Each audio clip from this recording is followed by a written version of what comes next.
Welcome back, everybody, to the Big Blue in the Bronx podcast. Be sure to hit that like button, comment, and subscribe. Do all the good stuff. Turn that notification bell on. Follow us on social media Instagram, Twitter. I don't have Facebook, but that's all right. With me today is Paul Dottino. You can follow him, Giants WFAN, on Twitter. For the last 2 years, this is going to be the third year in a row he's been doing these discussions with me. Paul, obviously, you kind of told me how things have been going a little haywire. How's your 2022 so far? It has been very hectic from the time that the new front office came in and the new coaching staff came in, and then free agency, and now a very much churning roster, which in all honesty continues to churn as we speak. The Giants are finally getting set for a Tennessee Titans game at 4:25 on Sunday. And may I say to you, that will actually be the most peaceful moment of the last couple of weeks. This is an interesting comment, but I can see why you think that and say that. Let's get right into it here, and I'm going to ask a question that a lot of Giant fans have been wondering about, and you could probably think of what that is.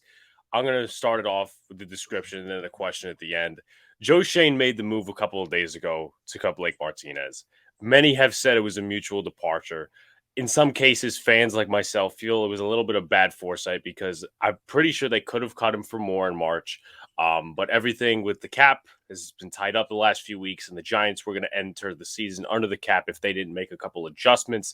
And I'm pretty sure they still have to make some adjustments, like Leonard Williams' contract, for example. What are your thoughts on the situation, and how far does this go in terms of how much confidence the coaching staff right now has in Austin Calitro, Cam Brown, Carter Coughlin, and also the ones who are probably going to be starting next Sunday, Tay Crowder and Micah McFadden? They were extremely pleased with what McFadden did as a rookie during the preseason. I would venture to say they were not just pleased, but were pleasantly surprised. I think he exceeded their expectations. He was a real production machine during those August games, and I think that made it a lot easier to part ways with Blake Martinez. Look, there are a lot of tentacles to the Blake Martinez story, so I'm not sure which ones you want me to address, but here's what I can say.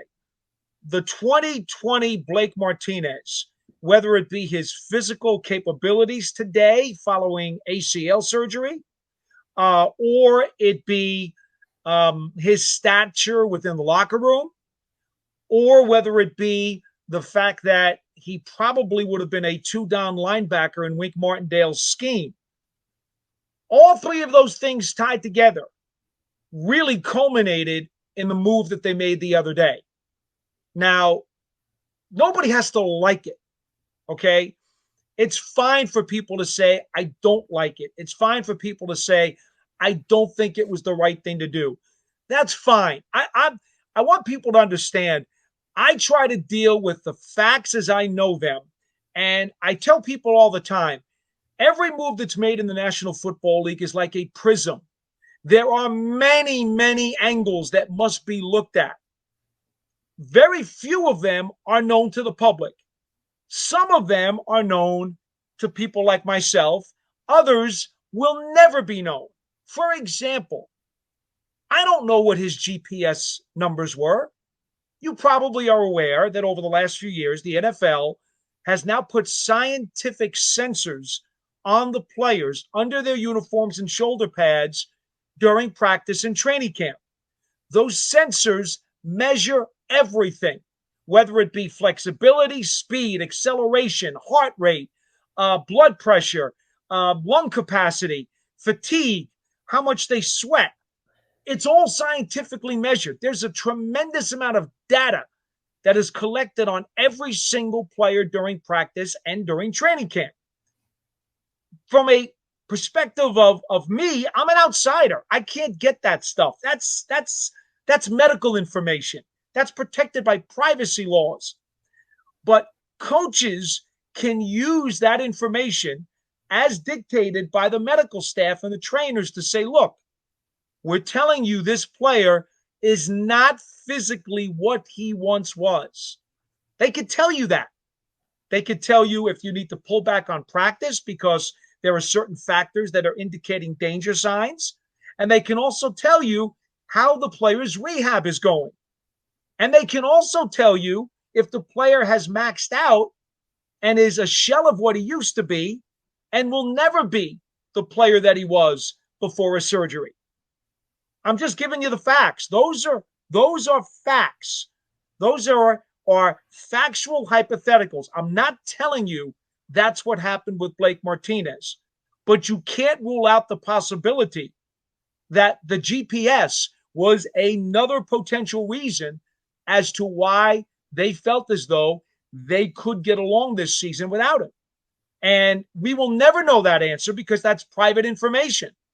But you have to understand, fans are emotional and they're going to make their opinions based on emotion, not necessarily all the angles of the prism and all of the facts that are available, because they're not available to all of us. So I've given you somewhat of an idea of behind the curtain stuff. I mean, the fact that, his teammates did not see fit to vote him a co-captain also tells you that maybe his stature in the locker room and the intangible value that he brought to the Giants during his first 2 years in Big Blues uniform were probably not the same anymore. You have to look at all of the different angles and all of the values that he now brings as the 2022 edition instead of the 2020 edition. It's just the circumstances are different and the values are different. And that's why the Giants decided that they were able to move on. A lot of great points there, Paul. One question about the linebacker position, and I didn't think he was originally going to make the roster. He's now a part of this linebacking core, and he played a couple of years ago for Seattle. He's been bouncing around practice squads. Austin Calitro had 2 interceptions. I was great. I was excited to see one live at the Jets game, a few quarterback hits and tackles for a loss. Is his role going to mainly, in your opinion, be special teams, or will he get some playing time alongside McFadden and Crowder as that veteran now in that core? Well, I suspect that Crowder will be the most stable of the inside linebackers, but whether it's Calitro, whether it's McFadden, whether it's even Carter Coughlin getting some reps on the inside, I think that is going to be determined on a week-by-week basis, how guys practice, what the matchup is against that particular team on that particular weekend, and, of course, performance. At some point in time, you may wind up seeing all 3 of those guys playing next to Crowder during the course of the regular season. It seems to me, though, that of the guys we just spoke of, Calitro probably has the least amount of range and is the most stout as an early down run stopper. Coughlin, a little bit more range, a little smaller, a little more athletic, and then even more so would be McFadden. So let that be your gauge as to how you might see them utilized depending upon the matchup. Yeah, and obviously you brought up that Calitro's probably one of the best fits, or he is a best fit in early downs as a run stopper. It's going to help the Giants in the first few weeks. Derrick Henry, Christian McCaffrey, Zeke Elliott, Tony Pollard. So hopefully he does at least half of what he did in the preseason. But obviously it's going to be a whole thing of rotating linebackers on the inside. One thing also Giants fans were confused about is that Quincy Roche was cut. Now he is on the practice squad, but Oshane Ximines is on the active roster. From what I see, Roche sets the edge in the running game and has more of a pass rushing skill set. What do you think led the Giants to keep Ximines over Roche? Well, see, I would disagree with the pass rushing skill set. I don't think there's any doubt that Ximines has more of that than Roche does. Much more athletic, has some more length. He has more upside as a pure pass rusher.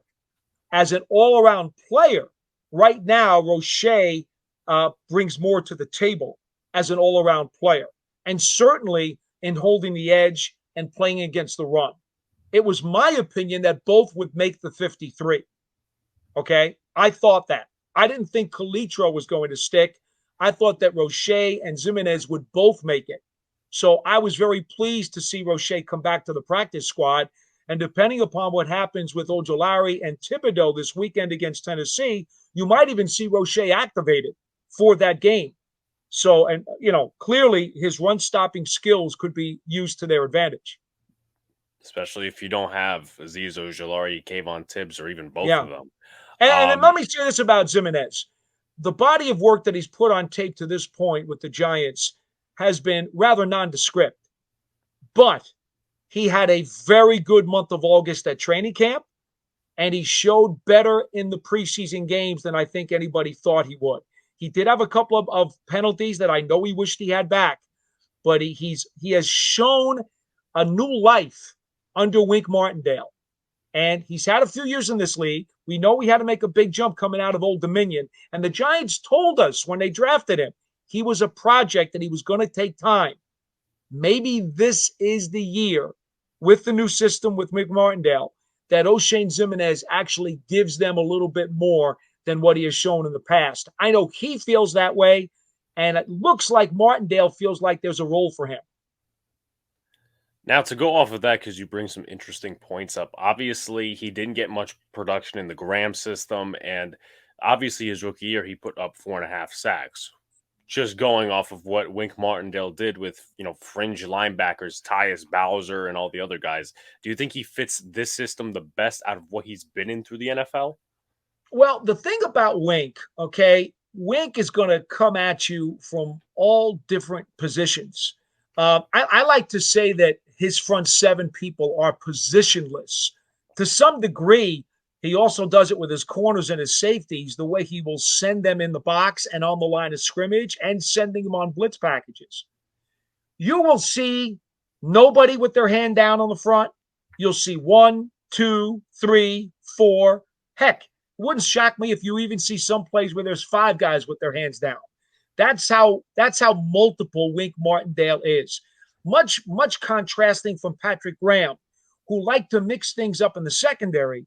Wink is a specialist at mixing things up in the front seven.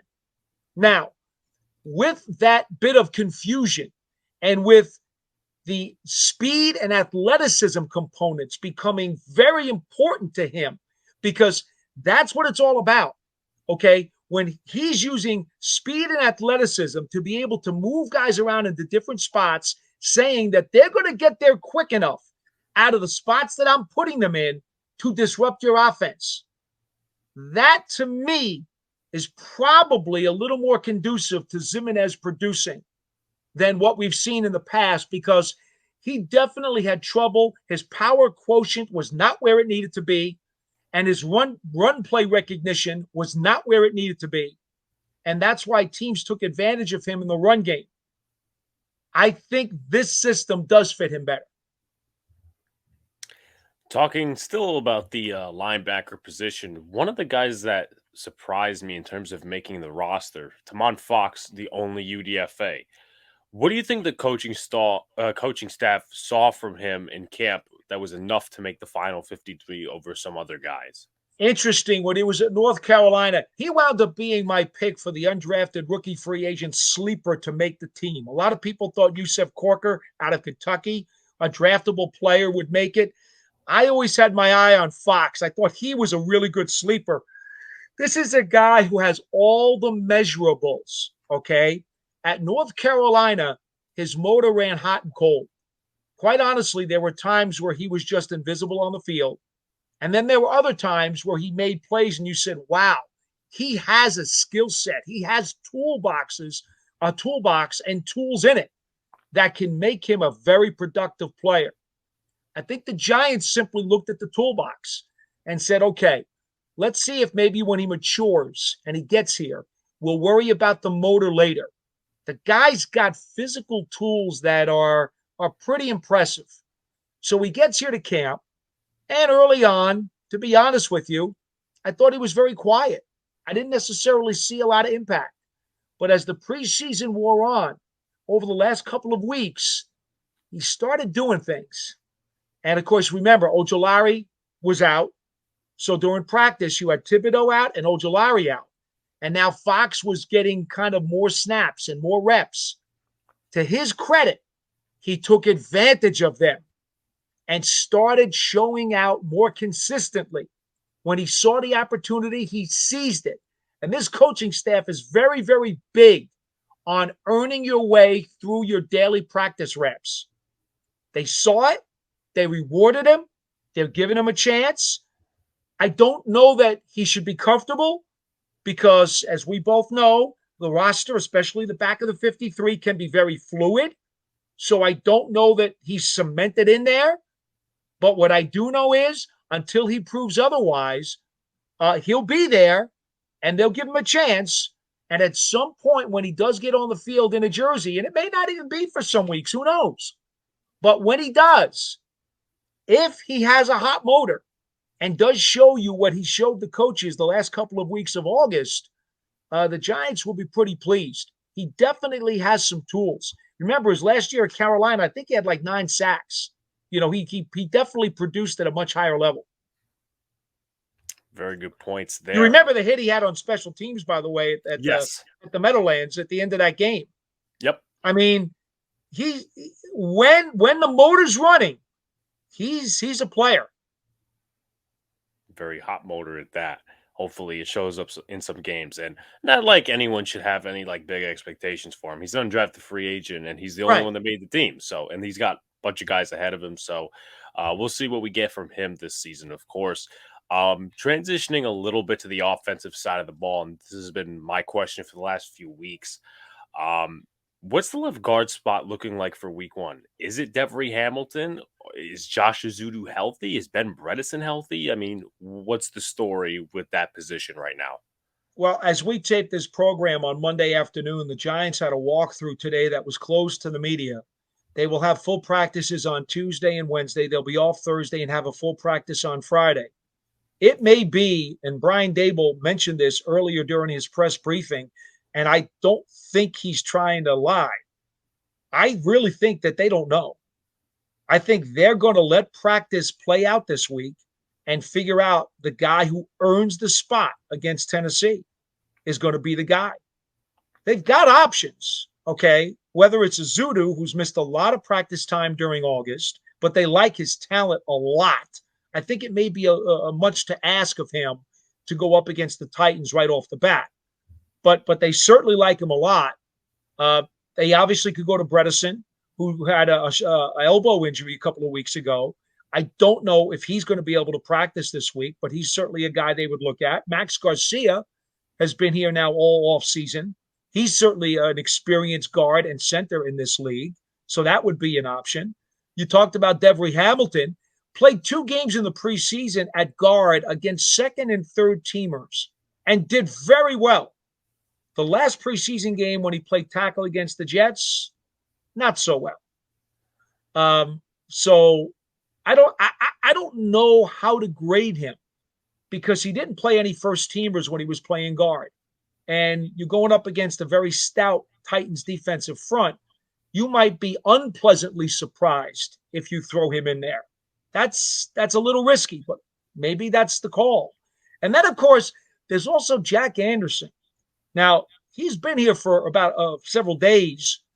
Get him off waivers from the Eagles. Eagles have a very good offensive line, so that's no knock. And remember, he came into the league out of Texas Tech with the Buffalo Bills. That should ring a bell for you. Bobby Johnson, Brian Daboll, Joe Shane, all Buffalo Bills. So they know Anderson. He knows the system. He was with Buffalo originally out of Texas Tech. Again, he was a pass protecting guard, obviously, with the Red Raiders. That's what they do. Was not known as a run blocker, but was known as a ferocious and nasty pass blocker. So he would know the system. Can he get coached up in a week to potentially be the starter against the Titans? Something in the back of my head is telling me he's the dark horse here. I don't know that it's going to be him, but I would not discount him. I think Daboll's probably going to make that decision by Friday. I don't think he really knows right now. I really believe he's going to want practice to play out. Yeah, a lot of good points there, as you mentioned with Jack Anderson with the Bills. And Well, based on what you're telling me, Paul, he could be what Bobby Johnson calls a dirtbag, like a tough, gritty guy. Yes, yes. Um, it Well, wouldn't his nickname surprise at Texas Tech was Little Richie. Okay, they called him Incognito. that Yep. because they named him after Richie Incognito, who was one of the nastiest dirtbag pit bull offensive linemen you'd ever want to come across. And that was the demeanor that he had in pass protection. So you're right. He is a Bobby Johnson kind of guy. Dable said when they picked him up off waivers from Philly that they were not happy in Buffalo when Philly stole him. They were trying to pass him through the practice squad, the previous year, and the Eagles stole him. Well, now Dable was able to steal him back. Gets a little bit of payback right there. But in terms of Anderson, I could see why you think he's the dark horse to kind of start in week one. I think he's had a little bit of NFL experience, but you look at what the Giants did a little bit last year. Shane Lemieux obviously started at left guard for the Broncos game, and then Ben Bredesen, who was just traded for like a week and a half before, they threw him in, and he played, they did whatever, and obviously they lost the game. It wasn't necessarily because of the offensive line. But the thing to worry with Devery Hamilton, not just because, you once again bring up good points about him playing against the 2s and 3s, didn't really play good at tackle, uh, but also he hasn't played NFL games yet. And that's what I'm a little worried about. So it's not necessarily uh, a win it all situation. You might kind of have to go with the best, I guess, what's going on in practice. And just a question coming off this left guard conversation. Do you think at all the Giants are done with Lemieux if he doesn't show anything this year, or because of what the Buffalo guys that came here, I heard they liked him in 2020 before the draft. Do you think They he gets did. another year here, or what do you think? I know it's way too Well, early to again, tell. Shane Lemieux coming out of Oregon had the reputation of being one of those pit bulls, a dirtbag, if you will. He's a Bobby Johnson kind of player. That's what he was with the Ducks. Is it any wonder that the Bills people liked him? I mean, really, it makes perfect sense. So no, I don't. If Shane Lemieux, I expect him to be ready by mid-season. Okay, I do think there's a chance that we will see him again at some point during the year. But the question becomes, is there going to be a spot for him, or does he just become a backup at that point? I don't know. But I no, I would not give up on Shane Lemieux, and I wouldn't give up on Matthew Parrott, and I wouldn't give up on Nick Gates. I think Nick Gates will be back by the middle of this season as well, in terms of being on available to be activated off PUP. Next question, shifting back to the defense. This is probably one of the more less positions that are talked about, but it's just something that I picked up on. It seemed that Jalen Holmes stood more of a chance in camp than any of the other really uh, interior defensive linemen other than Justin Ellis in terms of the first team. Because when Dexter was out, when Leo was out, he was playing some of those interior defensive lineman snaps. Then it seemed over the last 2 weeks of the preseason in terms of games, Nick Williams came and stole that. So what Absolutely. what kind of happened there? Because I know obviously Jalen Holmes was a little bit familiar with Andre Patterson and his scheme back in Minnesota was. Nick Williams, if you'll recall, had a pretty nice season a couple of years ago as a defensive tackle with the Bears. And subsequent to that, his production kind of went down again. But his ability to play on the end and as well as playing one of the DT spots, I think that they saw his versatility and the way he came on, and his arrow was going up as training camp continued. I think that's what gave him the spot. I had Nick Williams making the team, but I had Holmes making the team over Jelly Ellis because I thought that Holmes's versatility over Ellis might be something that would give him the advantage over the other veteran linemen. As it turned out, they didn't see it that way, and they kept Jelly Ellis. But yeah, I thought Holmes did some good things, but I don't think there's any doubt that Nick Williams earned his way onto this roster by what he did the last couple of weeks of camp. Based on what you see in the last few weeks, still sticking to the defensive side, by the way, um, originally they didn't pick up. Well, actually, no, they kept originally three safeties on the roster before they moved to the waiver wire and signed Tony Jefferson. What is it looking like for Dane Belton right now? Obviously, he's doing better with the trainers, though the broken collarbone. They also signed Tony Jefferson, as I mentioned, to the practice squad, and then claimed And Pinnock, Jason Pinnock for insurance right? at the veteran safety spot. So, what is it looking like right now in terms of the status for Dane Belton? Well, Belton has been working out in practice with the other players wearing the red jersey, which is no contact, as you know. That's what the quarterbacks always wear. So he's in the red jersey, but he is out there at practice doing as much as he can do without contact. We will see when that red jersey comes off. When it does, obviously, he's going to be practicing for real, and they'll ramp him up and they'll try to get him ready for a game. I don't think he's far away. But again, they've picked up 2 veteran safeties in the last week as an insurance policy. And there's nothing wrong with that. I mean, heck, wouldn't you do the same if you were the Giants? The one thing about Belton is that he's going to be a special teams dynamo. Even if at the beginning they decide, you know what, let's give you a small bite and just bring you back on special teams. That in itself would be valuable. Even if they decide to keep one of the veterans as the third safety and Belton's role is just limited. There's nothing wrong with that. Again, the more good players you have, the better. Definitely some good points there. So I got 2 more questions. The Giants claimed 5 waiver players. Jason Pinnock, Tyree Phillips, Jack Anderson, Nick McLeod, and Justin Lane. What stands out to you about any of those players, and which do you think will get the most playing time, and which players will have the most impact? I know Jason Pinnock obviously comes to mind, because of his play in the last year with the Jets. Yeah, he's the obvious one. A draftable player who the Bills folks obviously know something about since they played in the same division as the Jets. A guy who's really good on specials and can obviously play some safety in the league. So I would expect that he's got a chance to do something, although I think Jefferson, because of his stature with the Ravens and Wink Martindale, might have a better chance of doing more. Maybe he's going to move ahead of Pinnock. I don't know for sure. I think that'll be a competition between those 2 guys as to who's ahead of who on the depth chart. But you'd have to think that that's one name that's going to make somewhat of an impact from that group. And then I think what I just said to you before about Jack Anderson.